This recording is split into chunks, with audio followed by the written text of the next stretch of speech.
This man we announced in the church on Sunday that tomorrow morning, every youth, all youth, we are going to the road that lead to so place. Not his father's road, but the road that lead to the community. He will carry his own cutlass, and we carry our own cutlass. We will be the one to clear the road. So, Christian, in this trade, we must see the problem that our community are facing as our own personal problem, and we must find solution to that problem. We must fill the lacuna. We must fill the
to the bi-monthly faith-based talk show, the Travelers Hope Talk Show, powered by the Travelers Hope Mission. Our hope is to inspire every day with godly conversations by interviewing other Christ followers and hearing their stories of how they are sharing their faith, thereby giving hope to others on a variety of topics. Today, we will be talking about another topic, Servanthood, which is going to be like a series for 2 episodes, episode 27 and 28. Episode 27 will be published on Sunday, 1st of June 2025, while episode 28 is slated for Sunday, 15th of June 2025. Please stay tuned to all our online channels. So we are glad to welcome our guest on this program, the Reverend Paul Akanbi, with this series about servanthood. Welcome and thank you for joining us, sir. Thank you so much, Oga. You're welcome, sir. Yes, sir. Thank you so much, sir. So, to our audience for this series, Servanthood, we want you to know that it is our promise that you will gain new insights and perspective on what may be holding you back now, as well as what is possible for you. So, in this series and episode, we will be sharing light to the topic, servanthood. Please sit back and stay tuned. Thank you so much once again for joining us, sir. You're welcome, sir. Yes, sir. So, it is a culture on this program for our guests to share with us and, of course, with our audience, their Christian journey. How has your Christian journey been so far, sir? Well, thank you, sir. I really appreciate God for the journey so far. Since I gave my life to Christ in October 1st, 2005, through the help of a couple who came to serve in our village, who took me to church, though I've been going to church before then, but I don't know who Christ is until that very day, October 1st, 2005. Ever since then, I've been enjoying God's faithfulness in every aspect of my life. And that has been the pillar that has been encouraging me since then, up to this present moment. Thank you so much, sir. All right, sir. So, trying to dive in fully to servanthood now, how best can the word servanthood be described or defined literally, sir?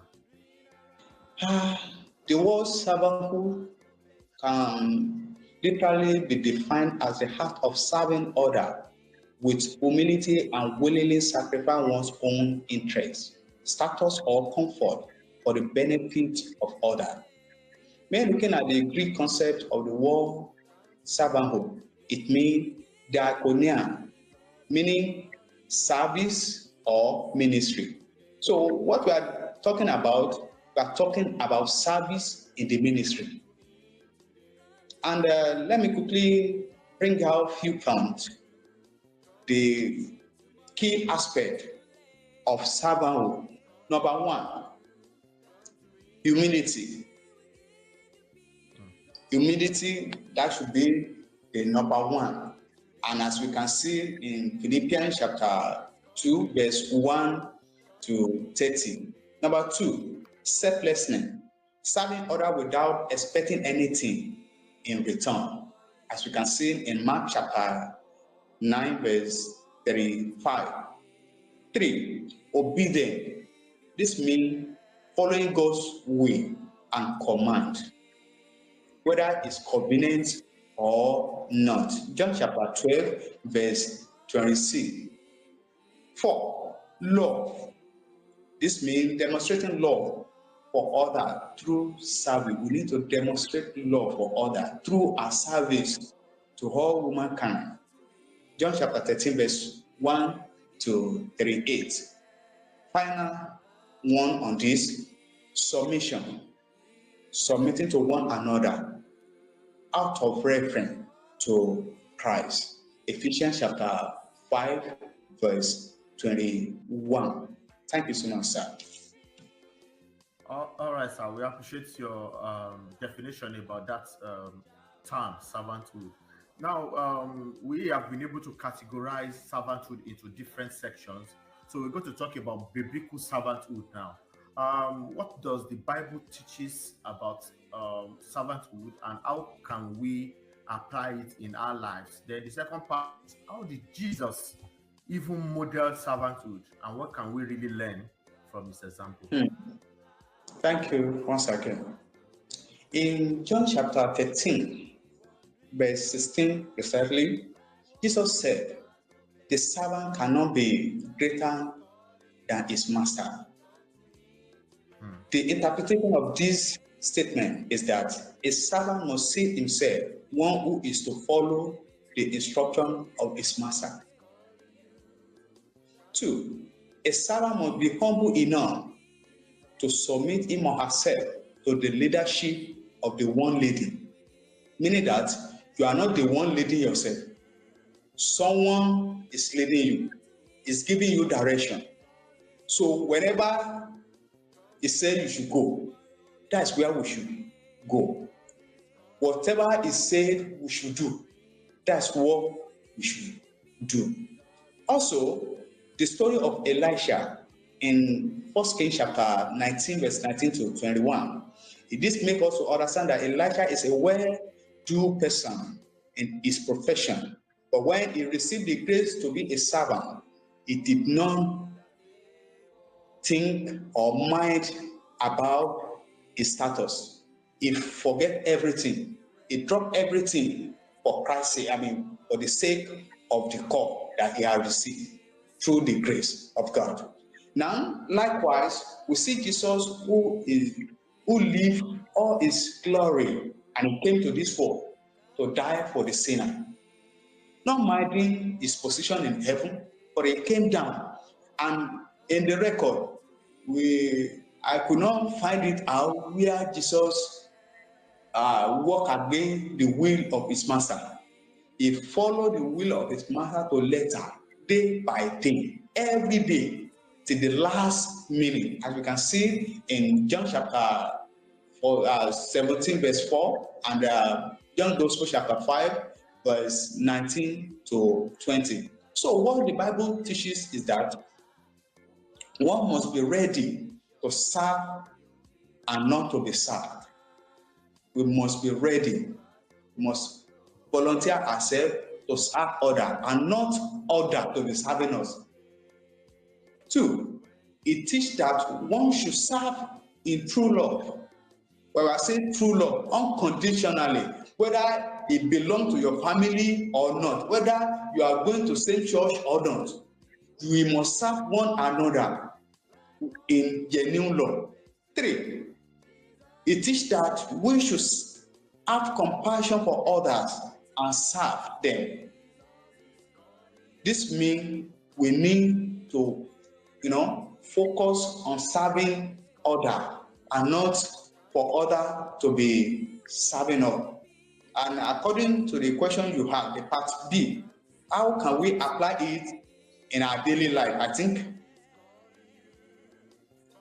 number 1, we must develop a positive mind towards learning and growing every day. What did I mean by this? Ready to serve people with genuine love and act of kindness. It may be a word of encouragement. It may be just simple greeting. It may be for you to open the door for someone to enter. 2, ready to volunteer our time and talent to make difference in our community or place of work. We must be eager every day to volunteer ourselves, to help others, even to help our community. We must see the problem that our community is facing as our own personal problem. That reminds me what now Venerable the Galabi did some time ago. When this man came to our village as pastor, this man, I was a little bit embarrassed with some of his decision back then. This man, we announced in the church on Sunday, that tomorrow morning, every youth, all youth, we are going to the road that lead to so place. Not his father's road, but the road that lead to the community. He will carry his own cutlass, and we carry our own cutlass. We will be the one to clear the road. We will be the one to fill the portal. I was wondering, what is the problem of this man? Why are you giving all this hard work to do? I could not understand all this until a few years ago. That, this is what this man was trying to open our eyes to then. Can you see now? The man saw the problem of that community as his own personal problem, and he encouraged others to do so. So, Christian, in this way, we must see the problem that our community are facing as our own personal problem, and we must find solution to that problem. We must fill the lacuna, we must fill the gap. Number 3, I think, cultivate the habit of giving. We must learn to give our resources to help those in need. Now it's my duty to give. May I ask my viewer now that when last did you say, I give you this?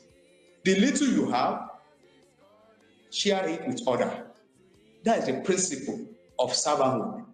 Be kind, practice good manner, treat people with respect, irrespective of their position or background.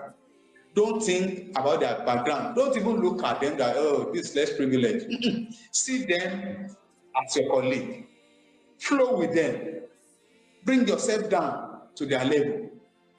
Serve them with humility. Serve them with love. Finally, on this, we must be selfless and humble, focusing on serving others without recognition or praise from anybody.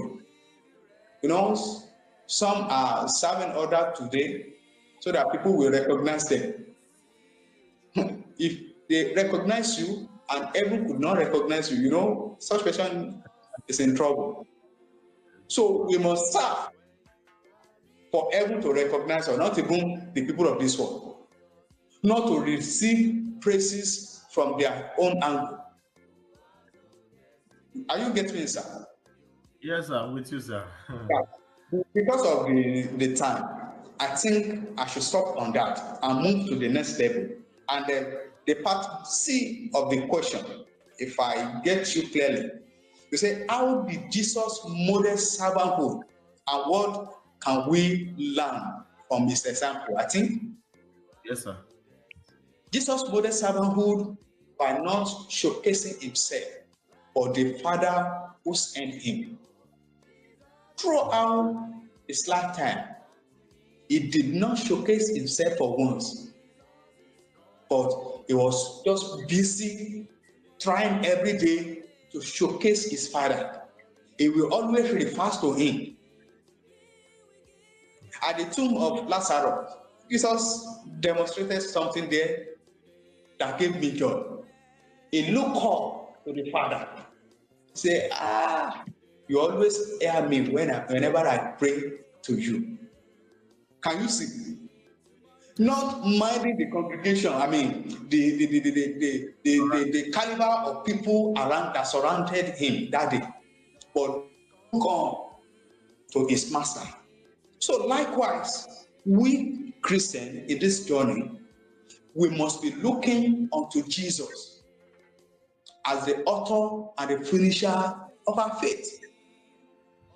2, he followed his Father's plan to letter and never seek personal glory. Instead, he made the Father known to the world. He could not allow the people to say, oh, Jesus, Jesus, we love you today. Forgetting that those who said rather that we love you today, they will be the one to crucify you tomorrow. So, Christians who love people to be praising them, they are creating a platform for their downfall. So we must learn from Jesus Christ. Third one on that, Jesus humbled himself to serve woman, not minding his position as one of the Trinity. You know, it's one of the Trinity, God the Father, God the Son, and God the Holy Spirit. But he did not carry that one and put it to his head. Say, don't you know I'm from heaven? Don't you know I'm this? Don't you know I have power to do this? Even when he had chances to demonstrate or to prove to the whole world some of his mysterious power, he could not. He withdrew. He kept it to the perfect time. Class on that, sir. He spent all his lifetime to follow and obey the Father, which even is not convenient for him to do so. As we can see in Matthew Gospel chapter 26, verse 39. It's not even convenient. Look at what he said on the cross. He said, Father, if you can take this cup away from me. But he quickly turned back. Oh, that's not the major. I'm here. He turned back. Oh, no, not my own will, but your will should be done. So we Christians, Jesus Christ has laid down all this example to us. We must follow it one after the other, one after the other, one after the other, as if we will not have opportunity to follow it tomorrow. Thank you so much, sir. Thank you so much, sir, for exposing that particular section very well. So moving on to another aspect, which is called practical servanthood. What are some practical ways that in which Christians can serve others in their daily lives? Then what are some other creative ways to serve others? Then how do we now get involved in this? Thank you once again, sir. Number one, helping the needy by providing them food, clothes, and shelter. On this point that I just bring out, if I say providing for the needy by giving them food, by giving them clothes, by giving them shelter, providing shelter for them. What I mean here is that what you cannot eat, you dare not give it to your fellow human being. The clothes that you cannot put on, you say, with my label, this clothes is too old for me. You dare not dash it out to your fellow Christian, or even don't let me base it on Christian alone, to anybody. Because what we discover these days is that what we see that is not good for us any longer is what we are now presenting to people around us. Some, well, we thank those who are even trying to do that. For some, to give out is a serious problem for them. 2, because of our time, praying for others, especially those who are in trouble. Intercede for your nation, intercede for your pastor, intercede for all the Christians, intercede for all the unbeliever, intercede for your boss in your working place. Even sometimes we need to cultivate the habit of interceding for our enemy, those who make themselves to be our enemy, or those who we are even guessing maybe or suggesting maybe, this one, the way it's relating with me, I think this one did not like me, this one did not like me. We need to pray for them as if we will not have any opportunity to pray for them any longer. Doing this, we are fulfilling the purposes of God for our life, because Jesus Christ did the same thing on the cross. He said, Father, forgive them, because they do not know what they are doing. Number 3, taking part in community development. Don't wait until people will be calling you, say, you need to do this, you need to do that. Once you see the lacuna, quickly fill it by making solution to the problem that your community is facing at that particular time. Number 4, mentoring someone younger in the way of the Lord. We need to mentor others. Mentoring someone younger than you in the way of the Lord, the younger one. Bring them closer to you. Nurture them. Water their life with the word of God. Teach them the word of the Lord. By doing this, you are applying the principle that Jesus Christ laid down for us. Number 5, volunteer to serve in your local church. You know, this one sounds formal. If I say in your local church, we need to volunteer ourselves to serve. Some, when I was in tertiary institution some years back, some, they cannot serve in their local church any longer. That's not what we are saying here. What we are saying here is that even that God gave you the opportunity to get that admission, use that admission to serve God. I'm putting it out, and I'm putting it to everyone listening to me right now, most especially the younger one. We must be useful in our local church. Number 6, be a source of blessing to your pastor. I'm not saying this because I'm a priest. I must be a source of blessing to my pastor. When even my home pastor, he must feel my presence every occasion, either Christmas or whatever. Don't let me go into that. But what I'm saying here is that as a Christian, whether young or old, irrespective of your status, irrespective of your position, irrespective of your level or your class, we must be a source of blessing to our pastor. If you are not around for one Sunday, your pastor should know that, brother so or sister so is not around today. It's not by giving money alone, by making ourselves available for the service of God in our local church.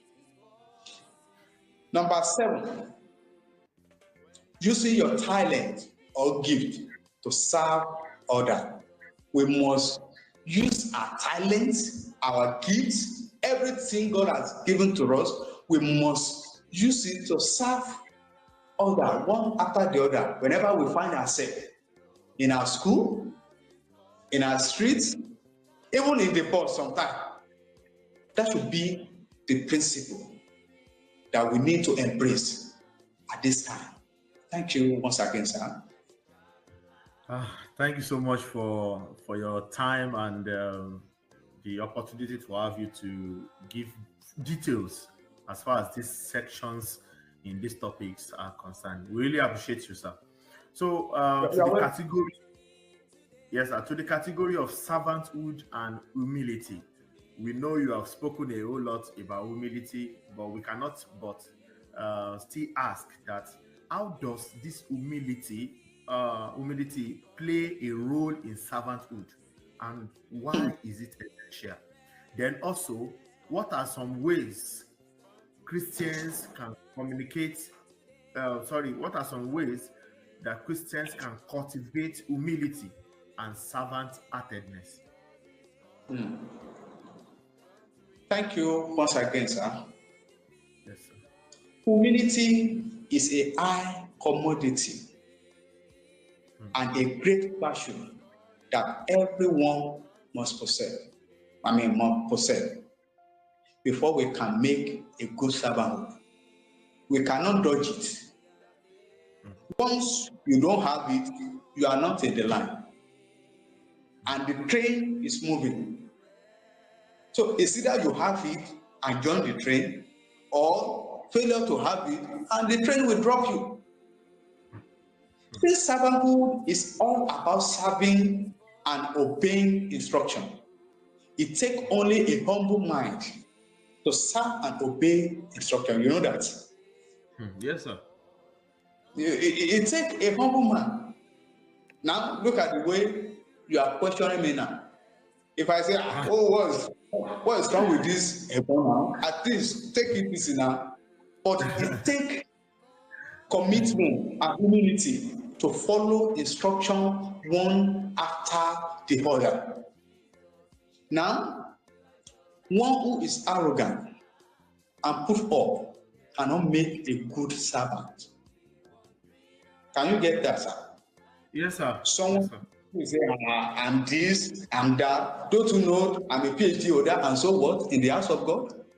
Even some, if you call their name and you fail to put that ordinary JP, they say, no, that is not my name. You are here to put JP. You know, can you see the level of the level of humility?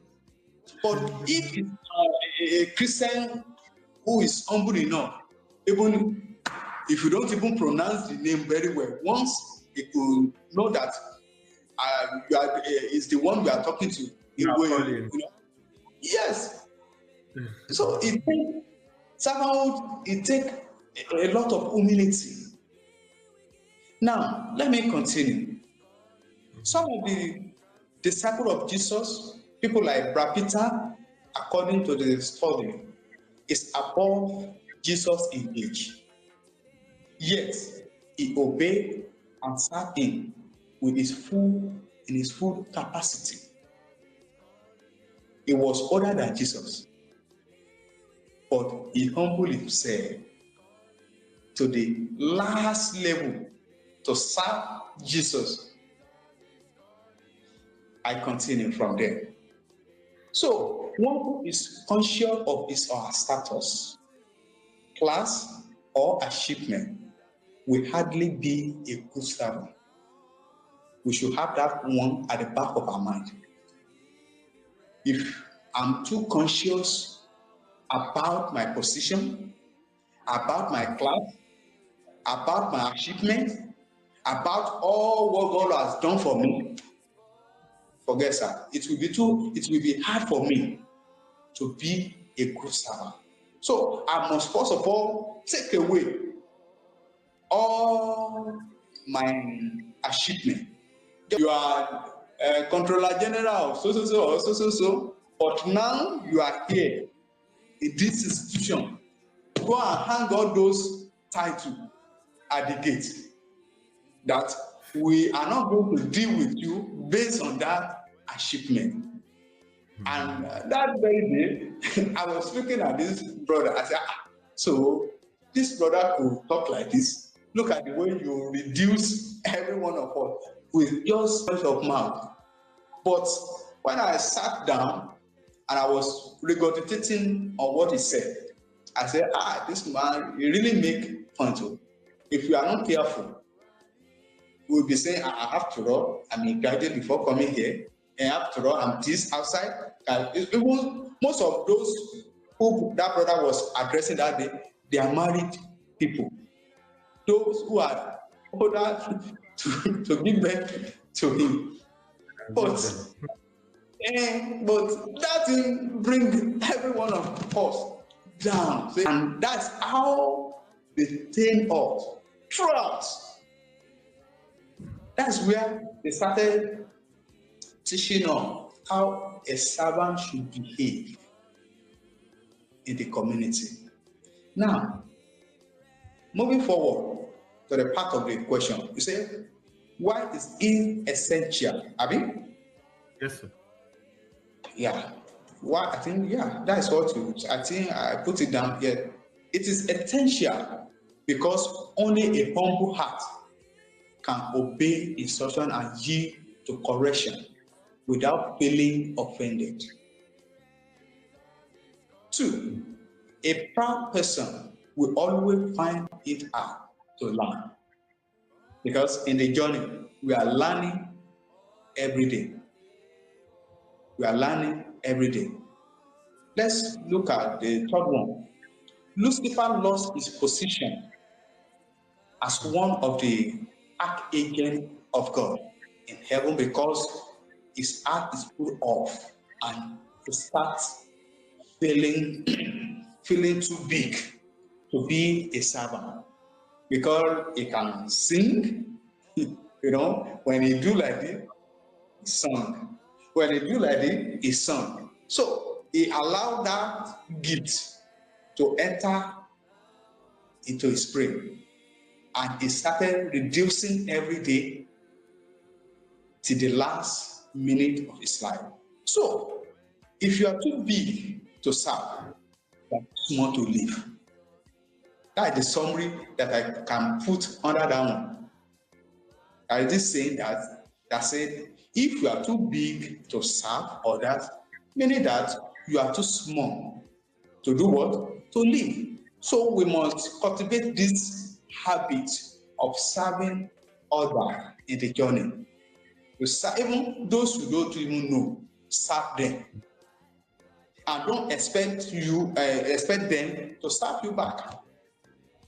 You serve them. Did Jesus know me and you before he served us? No. But he just did it and said, let me do it for the sake of the coming generation. What generation are we now? Look at what he did many years ago. And look at it. We can't do without it today.